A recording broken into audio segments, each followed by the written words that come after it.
You know what? Last week my son and me went for a birthday party. Nidhi, it's I. It's me. I?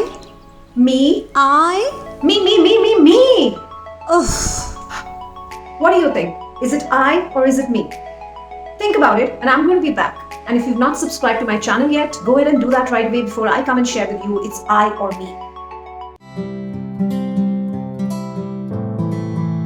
So have you managed to find the answer? Is it I or is it me?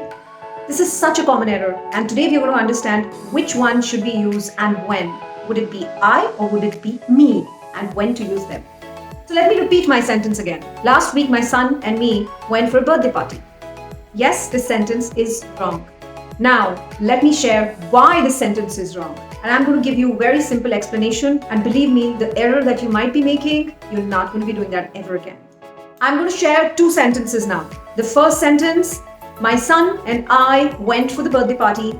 The second sentence, my friend invited my son and me for a birthday party.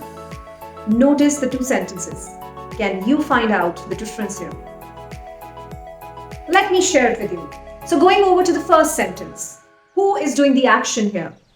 It's my son and I. And because the action is being done by both of us and I'm also a part of it, that is the reason I'm going to be using I.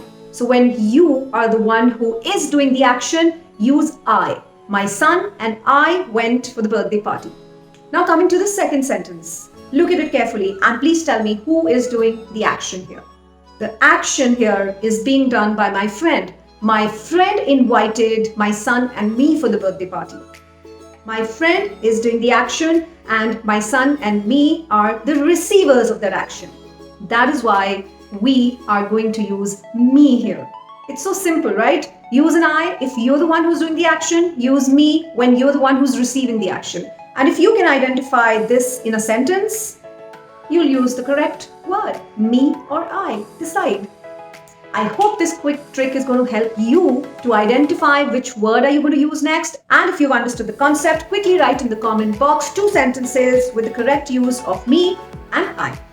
I'm going to look forward to your answers and sentences. Stay connected, and if you're still not subscribed to my channel, please go ahead and do that right away. And press that bell icon so that you know when I'm uploading my next video. Take care. See you soon.